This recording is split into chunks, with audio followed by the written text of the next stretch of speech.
MateBook selalu memiliki desain dan build quality yang mirip dengan MacBook. Harmoni OS-nya juga seamless, bikin brand lain merajuk.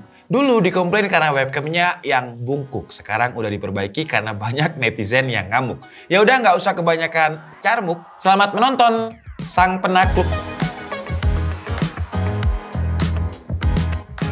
Oke, jadi ini namanya adalah MateBook 14S. Sesuai dengan namanya, S berarti dia slim. Dengan ketebalan cuma 1,67 cm dan bobotnya juga ringan, 1,43 kg. Padahal secara build quality nggak ada area yang kerasa kopong atau murah. Karena bahan materialnya premium pakai aluminium, untuk logo Huawei-nya di-cutting dengan teknologi CNC yang presisi. Di bagian pinggirannya dibikin agak rounded dengan finishing warna chrome yang menambah kesan elegan. Pokoknya kalau secara feel dan juga look dia mirip banget dengan MacBook. Tapi yang menarik dengan dimensi seringan dan juga setipis ini, Huawei berani kasih prosesor yang biasanya ada di laptop gaming. Prosesor H-series, yaitu Intel Core i5 11300H yang memiliki rating TDP 35 watt, bukan 15 watt seperti prosesor U-series. Untuk GPU-nya, dia pakai Intel Iris Xe Graphics, IGB paling kenceng saat ini. Terus untuk memori RAM 8GB dual channel LPDDR4X dengan speed 3733 MHz yang sayangnya onboard, jadi nggak bisa di-upgrade. Terus untuk storage-nya udah pakai SSD berkapasitas 512GB dengan speed lebih dari 3000 Mbps. Dan kalau kita lihat di bagian dalamnya, berbeda dengan laptop tipis pada umumnya yang biasanya hanya single fan.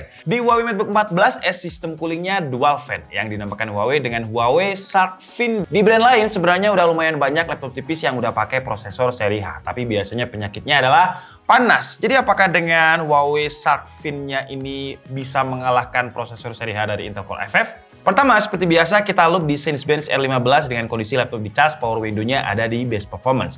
Dan hasilnya di running pertamanya mendapatkan skor 888 poin, terus dia naik ke 900-an lebih sampai running ke 8. Dan untuk suhu temperaturnya di Cinebench R15 yang biasanya laptop lain itu di atas 90 derajat Celcius, di Huawei 14S ini di bawah 90 derajat Celcius. Padahal Cinebench ini adalah benchmark sintetis yang memang menstreskan CPU-nya. Lanjut ke tes rendering di Adobe Premiere Pro dengan template yang memang biasanya kita pakai. Dan hasilnya rendernya kenceng banget ya, dengan hanya 4 menit 19 detik untuk ekspor video 1080p. Lanjut ke Blender dengan template BMW, CPU rendernya 6 menit 35 detik dan untuk GPU rendernya 8 menit. Lanjut ke tes gaming, karena walaupun bukan laptop gaming tapi dia prosesornya pakai seri H. Pertama kita coba di Dota dan saya pakai resolusi bawaannya yaitu 2,5K. Dan hasilnya dia masih playable untuk dimainkan dengan average 40-an FPS. Di game Valorant saya juga pakai resolusi bawaannya di 2,5K dengan grafiknya ada di high. Dan hasilnya untuk average FPS-nya juga gede banget, di kisaran 90 sampai 120 FPS. Lanjut ke game Genshin Impact, dan di game ini saya juga lupa nggak ngerubah ke resolusi Full HD, jadi pakai resolusi bawaan di 2,5K. Tapi hasilnya dia juga masih playable untuk dimainkan di kisaran 33 sampai 40 FPS. Dan kalau kalian lihat di data sebelah kirinya, untuk suhunya juga di bawah 80 derajat Celcius. Oh ya, tadi pas tes gaming saya bilang kalau resolusi bawaannya 2,5K. Jadi memang resolusinya ini lebih dari 2K karena dia memiliki aspek rasio 3:2. Aspek rasio yang memang biasanya digunakan untuk produktivitas, lebih enak untuk multitasking. Terus untuk screen to body ratio-nya dia juga gede banget, lega banget dengan 90%. Brightness-nya ada di 400 dan dia memiliki 100% sRGB dengan 10 bit atau 1,07 miliar warna dengan kontras rasio di 1500 banding 1. Jadi kalau soal layar udah enak banget. Selain itu layarnya ini juga udah touchscreen dengan refresh rate 90 Hz. Ya walaupun nggak 144 Hz seperti laptop gaming, tapi karena memang segmentasinya untuk produktivitas, jadi 90 Hz udah bikin pengalaman laptop lebih smooth. Apalagi kan layarnya ini juga udah touchscreen. Dan kalau mau baterainya ini lebih hemat, kita juga bisa tekan shortcut Fn+R untuk ganti refresh rate dari 90 ke 60 Hz. Dan di area webcamnya ini juga udah ada sensor IR kamera untuk login dengan biometrik, tapi kalau misalkan pas lagi pakai masker, bisa pakai fingerprint yang menyatu dengan tombol powernya. Kalau soal input device seperti keyboard dan juga touchpad, saya pribadi nggak ada komplain sama sekali. Di Huawei D14 menurut saya itu udah enak ya, tapi di 14S ini lebih enak. Feel tactile-nya itu dapat banget dengan travel distance lebih dalam dengan 1,5 mm dengan soft landing design. Dan keyboardnya juga sudah memiliki backlit. Trackpad-nya juga lebar ala-ala Ultrabook dengan feel yang solid dan permukaan touchpad-nya juga mulus, enak buat browsing tanpa menggunakan mouse. Sekarang masuk ke bagian yang membuat saya membeli banyak banget device Huawei, yaitu Harmony OS dengan keharmoniannya. Kalau kita koneksikan MateBook 14S ini dengan MatePad 11, kita bisa pilih 4 mode. Ada mode extend untuk dual display, mirror untuk membuat MatePad-nya menjadi tablet drawing, dan ada collaborate mode yang ibaratnya kayak menyatukan Harmony OS dengan Windows. Kita bisa drag and drop files dari MateBook ke MatePad dan sebaliknya. Kalau dikoneksikan dengan Huawei Nova 9 bisa pakai multi-screen collaboration. Jadi kita bisa tetap pakai HP, balesin WA atau video call di MateBook-nya langsung. Dan karena MateBook ini touchscreen, di pop-up menu screen collaboration Nova 9 kita juga bisa akses Harmony OS-nya dengan sangat seamless. Padahal ini wireless atau tanpa kabel, tapi bisa minim latency dan smooth banget. Dikoneksikan dengan FreeBuds 4 juga seamless banget. Nggak perlu pairing Bluetooth secara manual, dia akan auto detect. Terus kalau dikoneksikan dengan Huawei MateView tinggal pakai wireless projection aja dan dia juga minim latency. Dan untuk Windows baru Huawei ini yang menurut saya secara ekosistem masih bisa menyaingi ekosistemnya MacBook. Selain ekosistemnya yang canggih, ada fitur lain yang menurut saya juga nggak dimiliki oleh laptop Windows lain, yaitu Huawei Mobile Apps Engine.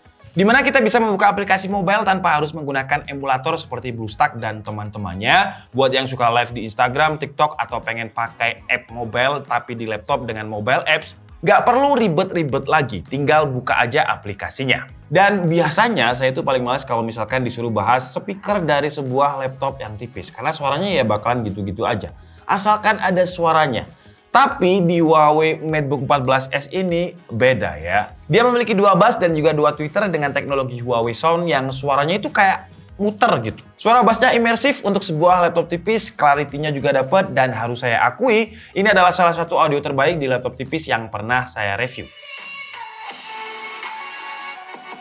Output suaranya udah bagus, gimana untuk inputnya? Dan yang kalian dengarkan ini adalah mic internal MateBook 14S yang memiliki 4 mikrofon dengan AI noise cancellation dan ada fitur personal voice enhancement juga. Jadi dia akan mengenhance suara dari pemilik laptopnya. Tapi kira-kira suaranya seperti ini, kualitas webcamnya seperti ini. Gimana menurut kalian? Kalian bisa tulis di kolom komentar. Untuk baterai, walaupun dia pakai prosesor seri H 35 watt, tapi masih lumayan awet dengan kapasitas baterainya 60 watt hour. Ketika saya gunakan untuk browsing pakai WiFi di refresh rate 60 Hz, brightness 70%, volume 20%, dia bisa tahan sekitar 9 jam 30 menit. Masih awet banget loh ya untuk sebuah prosesor seri H. Untuk adapternya 90 watt dengan konektor Type-C, jadi kita bisa gunakan untuk charge device Huawei yang lain yang pakai Type-C juga. Ngecasnya juga cepat, dari 10 ke 100% butuh waktu sekitar 1 jam 30 menit. Terakhir untuk konektivitasnya dia udah pakai Wi-Fi 6 tentunya, Bluetooth-nya juga udah pakai Bluetooth versi 5.1, dan untuk portnya, di bagian kanan ada 1 buah USB Type-A 3.2 Gen 1, di bagian kiri ada 2 buah USB Type-C 3.2 Gen 1 yang sayangnya nggak ada yang Thunderbolt karena yang Thunderbolt hanya ada di i7. Terus ada HDMI dan audio jack. Oke, jadi cukup segitu aja video review dari Huawei MateBook 14S versi DKID, dan kesimpulannya menurut saya ini adalah laptop Windows yang mampu mengoptimalkan baik secara hardware ataupun software. Jadi kalau misalkan software, dia ada fitur-fitur seperti Huawei Mobile Apps Engine, terus juga ada Huawei Screen Multi Collaboration, Harmony OS, dan juga berbagai super device-nya yang super seamless banget. Terus untuk mitos kalau laptop tipis pakai prosesor seri H pasti panas dan throttling juga nggak ada di Huawei MateBook 14S ini. Bahkan di Cinebench R15. Jadi kalau secara hardware juga udah optimal banget. Kekurangannya kalau menurut saya, ini bukan kekurangan sih ya, sebenarnya saran aja buat Huawei kalau misalkan 14S ini dikasih dedicated graphic card juga, menurut saya akan lebih menjadi laptop tipis impian saya banget gitu. Apalagi kalau misalkan RAM-nya, ya walaupun onboard nggak masalah lah ya, karena memang alasan untuk efisiensi. Tapi kalau misalkan dikasih 16 GB secara default, menurut saya akan lebih powerful lagi. Dan MateBook 14S ini akan dimulai pre-order pada tanggal 8 Desember mendatang berbarengan dengan MateBook 14 tanpa S. Yang katanya MateBook 14 akan lebih murah 3 juta, tapi performanya mirip-mirip dengan MateBook 14S. Untuk info lengkapnya kalian bisa langsung lihat di kolom deskripsi. Oke, jadi mungkin cukup segitu aja video kita kali ini. Saya minta maaf kalau ada kesalahan dalam penyampaian informasi. Seperti biasa, kalian bisa mengkoreksinya di kolom komentar. Saya Dika Setiabudi and see you on the next video. Bye-bye!